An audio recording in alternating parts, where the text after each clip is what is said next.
Some Americans are saving thousands of dollars with electric cars. Others are losing money at a crazy fast pace without even realizing it. Today, we're going to compare which one makes more financial sense, EVs or hybrids, and find out which of these two technologies is actually the smarter financial move in the US. Because for years, the hybrid versus EV debate has been dominated by hype, promises, and politics. But when you strip away the marketing and look strictly at the numbers, the story completely changes. So in this video, hybrids and EVs are going head-to-head in the categories that actually hit Americans in the wallet. By the end, we'll see which technology truly wins once the excitement of buying wears off and real life kicks in. But there's a catch.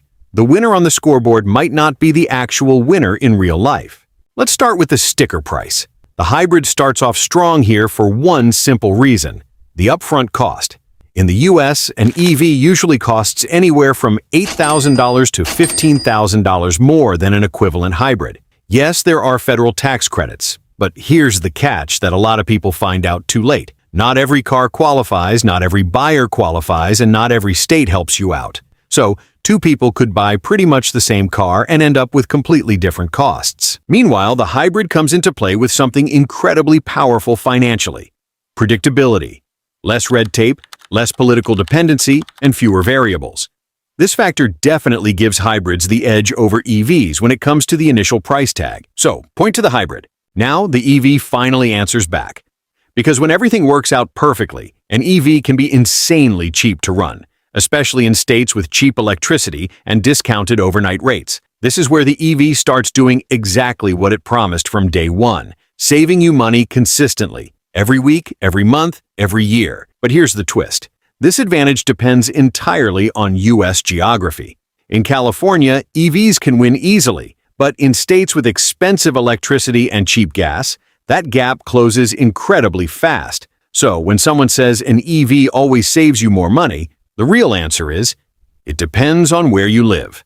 Still, this is the first time in the video where the hybrid really feels the pressure, because the EV takes a legitimate win here. Point to the EV.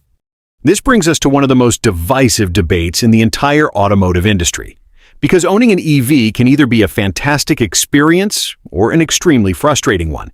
It all comes down to a single question: can you charge at home?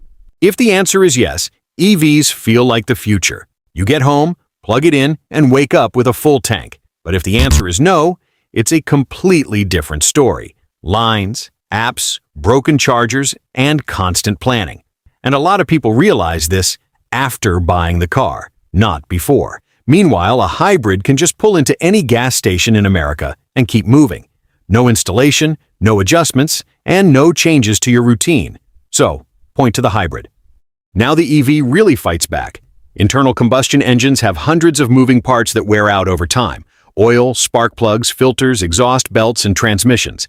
EVs eliminate most of that. Fewer parts, less maintenance, and fewer trips to the mechanic. Over the years, this can add up to thousands of dollars saved. For the first time in the video, the competition feels completely neck and neck. Because while the hybrid wins on predictability, the EV starts winning on recurring real-world costs. This completely shifts the vibe of the match. Point to the EV, and we're tied up again. Let's move on to the fifth comparison. This is where the tables start to turn again. One of the biggest shocks for many EV owners has been insurance.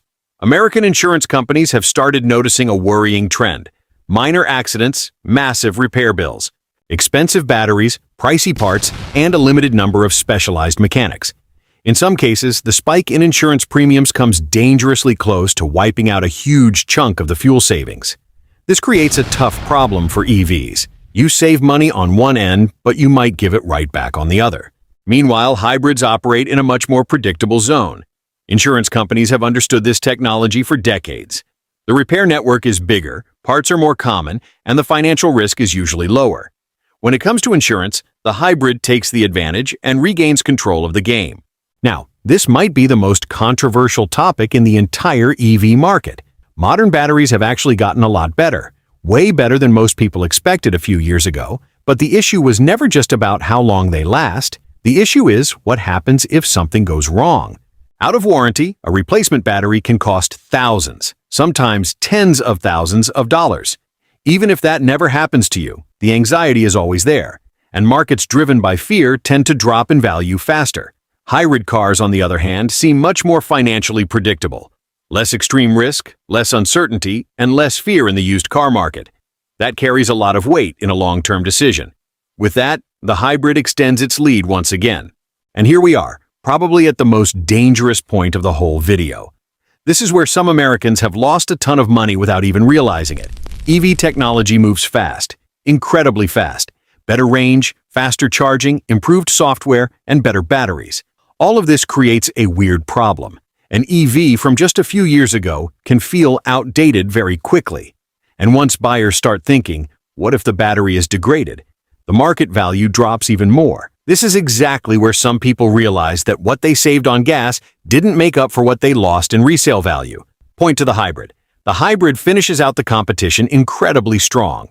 So, the final score stands at Hybrid 5, EV 2. But this scoreboard is misleading, and that's on purpose. Because the hybrid's points are mostly about predictability, convenience, lower risk, and financial stability.